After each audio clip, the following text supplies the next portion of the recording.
good, YouTube? It's your boy Curtis Cash here, back with another video, man. We got 5 videos today. This will probably be the longest video of the day. This is UK drill rappers in knife fights. So I don't think they gonna show them like technically, you know, stabbing and going crazy. I would hope, because I don't think you actually can show that shit on YouTube. But I mean, they did have the London CCTV shit up, and that shit was definitely showing it. And that's probably a reason, like way back then, that it kept being taken down off my channel. I know I got a CCTV on the channel, but it wasn't as, you know, it wasn't as bad as the first one that I seen, like the first actual CCTV that everybody was recommending. Like, I did that video, but it just got blocked. So I mean, I just had to hurry up and do like another one. And people was actually really liking it. I think I tried to re-upload that video like 3-4 different times, and it was just not going for it. It don't matter which way I uploaded that video, cut stuff out, blurred it out a little bit. Look, nigga, like I edited that video at least 3 to 4 times, and they still wouldn't take it. So I would hope they wouldn't even be showing, you know, too much in here. But like I said, this is the longest video of the day. We finna get right into it, man. We just hit 5K. Also, I forgot to mention the other day, man, RIP to DMX, man. Definitely a legend. Definitely a legend in the hip-hop scene, probably just music scene in general. Inspired a lot of different people. Had inspirations on a lot of people today. So like I said, RIP to DMX. Shout out to 5K. Look, man, we gonna keep on going strong. This grind ain't gonna stop, man. Let's go ahead and get right into the video.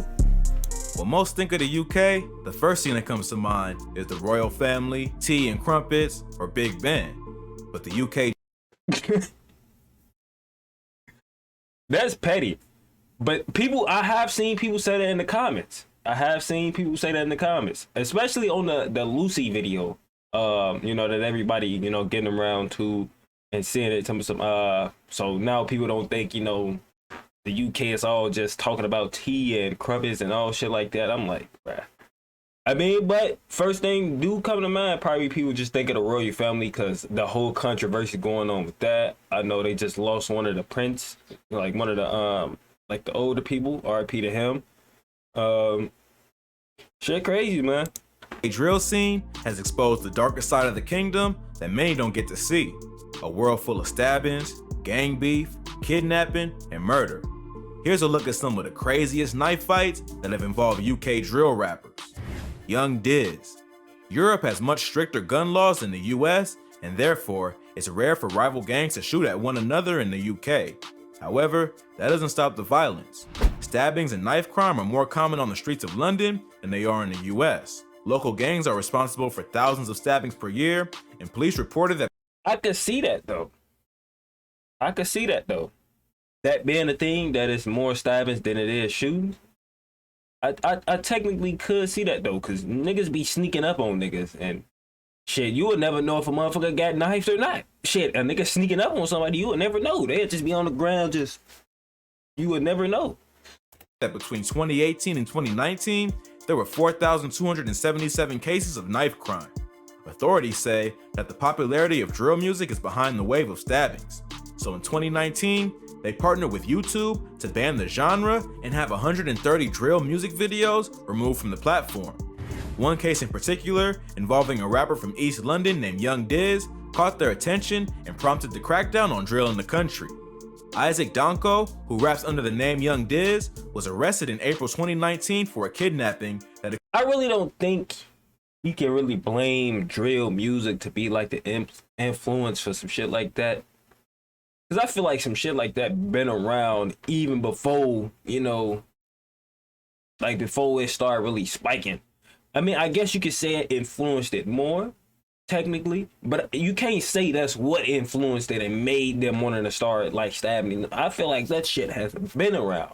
Like, same thing with gun violence. People have been shooting each other even before drill music type shit, you know? It just didn't start in 2013, 2015. Like, that shit was happening way before then.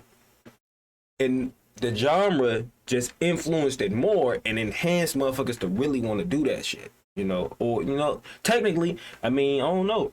You know, for some niggas, it just, regardless, nigga, the music or not, they was just doing that shit anyway, but I don't know. Occurred the previous summer. Diz was accused of recruiting a group of high school kids 2 that were 16 and 2 that were 14, to help him kidnap and torture another 16-year-old enemy. Isaac was a member of the 6th gang, which operated out of the Beckton neighborhood of East London. He's also a popular rapper who performed under the name Young Diz and had even been featured on Tim Westwood's popular YouTube channel. Diz is known as the Prince of the Six and is a feared and respected gang member in East London. He has been making music for years, and when drill started to pop off in London, he caught the wave and began to build a career for himself. But his music career was put on hold for a while after he caught a pretty wild charge. Diz was 21 years old at the time and had recruited a group of teenagers from a local high school to help him with the kidnapping.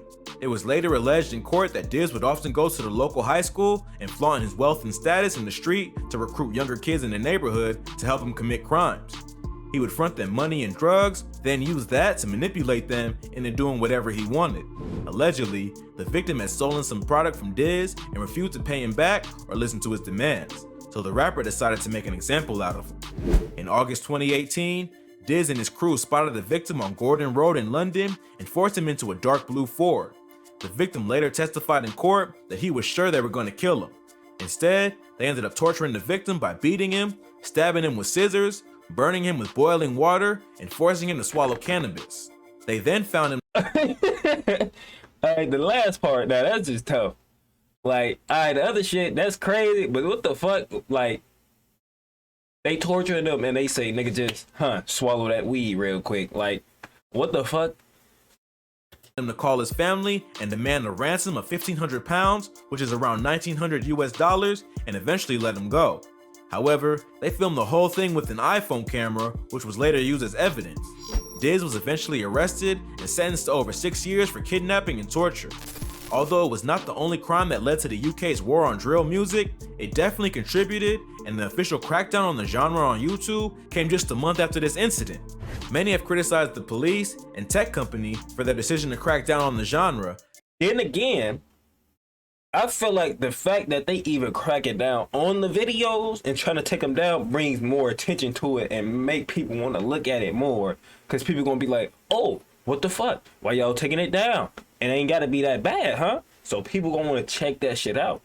I feel like that motherfucking intrigue a motherfucker more to want to pay attention to the shit more than ever, because you taking it down and making it on notice that you taking it down. And it's the most popular songs of the genre.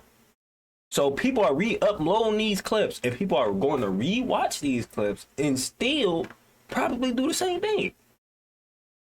Because you ain't doing nothing enhancing the shit, when you could just leave it right there and let bullshit drop on top of bullshit, and eventually it just die out. You know, kind of like it did here for Chicago. Like, people still do drill, but just not as much. Like, I know Chicago had like a whole bopping phase or some shit. You know, it wasn't really no guns, no violence. It was motherfuckers just doing dances shit for like a couple years, and then motherfuckers started trying to go back to like the drill type shit. And maybe that's what the UK kind of going through, because there's a lot of people saying UK drill kind of died. It's more about, people trying to dance, and maybe TikTok got something to do with that, seeing everybody dancing and shit, or maybe that's just what they own shit, because I'm telling you, that's what Chicago drill went from. 2013 Chicago, right? We seen a release with, Don't Like Chief Keef becoming real big, and then people, him technically getting barred from Chicago and not being able to come back type shit. And then it was just all bopping and shit after that, like bop music and all that shit. Claiming that it's a violation of freedom of speech and creative expression. But police claim that drill music glorifies violence and gang culture and has led to an increase in stabbings in London. However, the ban on drill has only added to the genre's popularity, and the violence hasn't exactly calmed down. If you thought that was crazy, these next rappers started a machete fight in public. Yup, here's what went down. Digga D and Sav'o. On January 2nd, 2019, a fight broke out outside of the Westbourne Park tube station on Harrow Road in London between two rival gangs. According to news outlets, the fight was pre-planned and was a clash between two rival gangs, the Ladbroke Grove gang and the Mozart gang. There were 7 men in total wielding knives and machetes. 2 innocent women ended up getting hurt in the fight, and all 7 men were arrested and sentenced to prison time, including 2 famous drill rappers. 3 of the men arrested were a part of a music crew and gang called 1011, who operate out of the Ladbroke Grove neighborhood and are also known as the Ladbroke Grove gang. The other 4 were members of another rival street gang and music crew called the Harrow Road Boys, who are also known as the Mozart Gang because they operate out of Mozart Estates. They are 2 opposing sets who are also part of the local drill scene. The 3 Ladbroke Grove Gang members who were part of the brawl were 18-year-old Jordan Badeau, 19-year-old Rice Herbert, and an unnamed 17-year-old associate. How the Badeau and hell Herbert do you are well-known mistakenly drill stab rappers somebody who else, make music though? under the name I sav'o can and see. Digga D.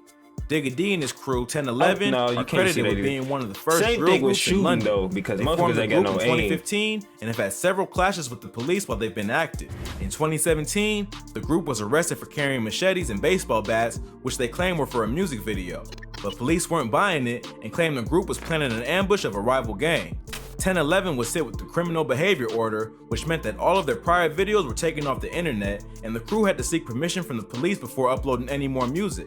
By that point, the songs had already racked up millions of plays, and their fans quickly started uploading the music to their own channel to continue the movement. Exactly. Also present in the brawl were 4 members of the Merrill Road Boys / Mozart Gang. None of them were famous rappers, however, there are drill rappers in the group like Ratlin and Fredo, but none were present in this particular fight.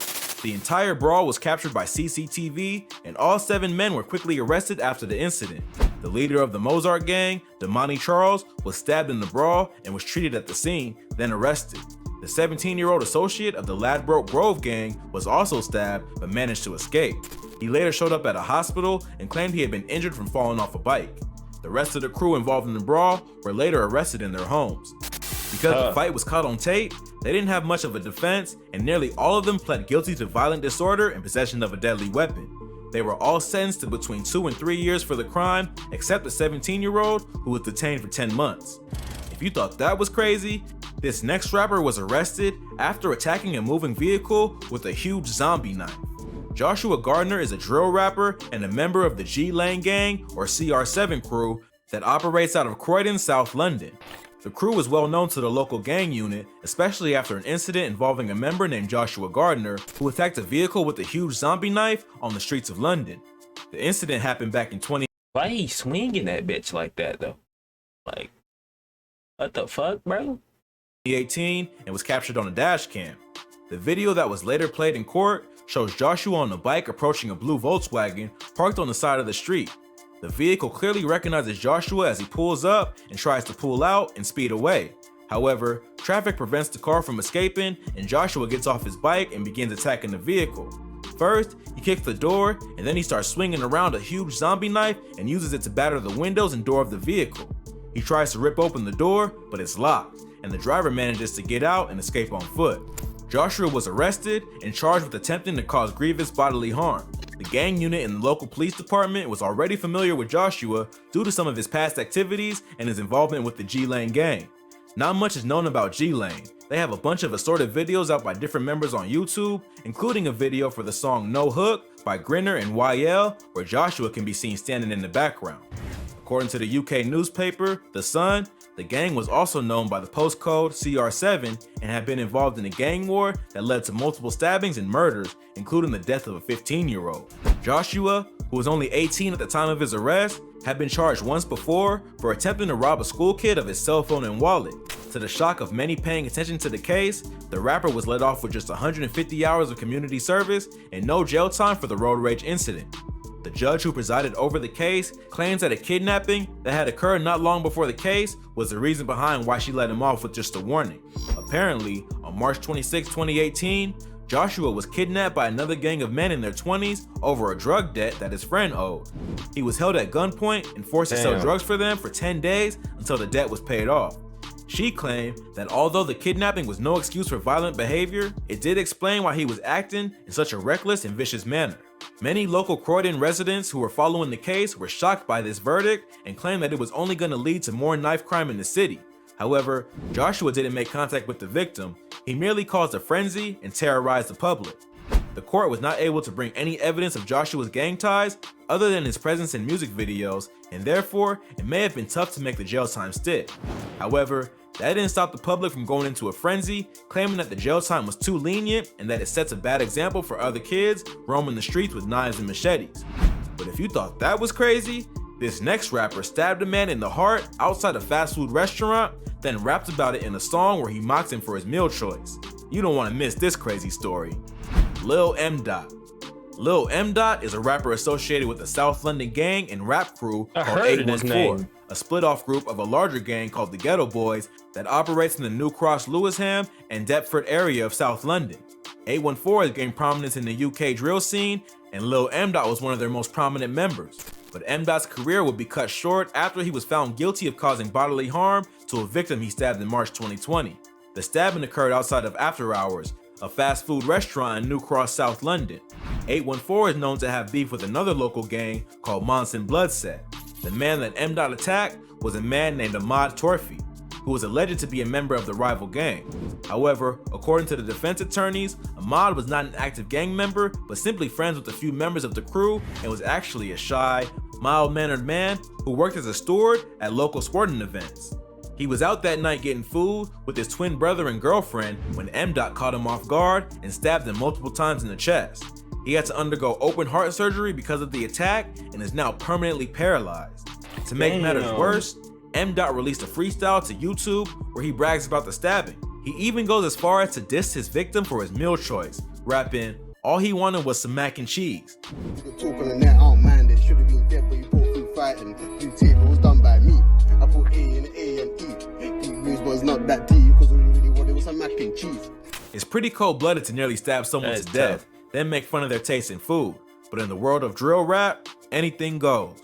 M. Dot was arrested not long after releasing his freestyle and sentenced to 14 years in prison for the crime. Ahmad survived the attack, but is now permanently affected. Although no one deserves to be stabbed in the chest while out grabbing a meal, there is a disagreement online as to how involved Ahmad was in the Monson Bloodset gang. Several media outlets allege that the crime was a case of mistaken identity. However, this clearly isn't the case. Ahmad, who also went by the name Ace, was at least affiliated with the Monsons, as seen in this picture drill fans uncovered on social media. Others have claimed that Ahmad was active on social media and had gotten into beef with rival gang members online in the past. Also, Lil M. Dot claims in court that Ahmad and his brother rushed him when they saw him outside the restaurant and was simply acting in self-defense.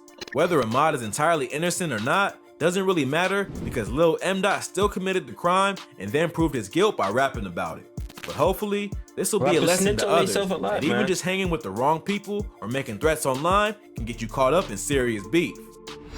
If you like this video, check out some of our previous videos. From rappers and gangs to rappers that ran from cops. We cover the most insane stories that you need to hear. Well, that's all for today. Damn, I didn't know that was the end of the video. That's tough. At first, I thought they was gonna show clips, but I'm kind of glad they didn't. They ain't show too much. I think the only clip they really showed was that nigga D and the dude chasing him. So that was probably about it. Told y'all this was gonna probably be the longest video. That was interesting though. I ain't gonna cap. But we finna go ahead and get right into the video, man. I got 4 more videos for y'all today. The grind is real, man. The grind is real. We just hit 5K, man. And ain't no stopping, bruh. You know, that's just another milestone, another goal.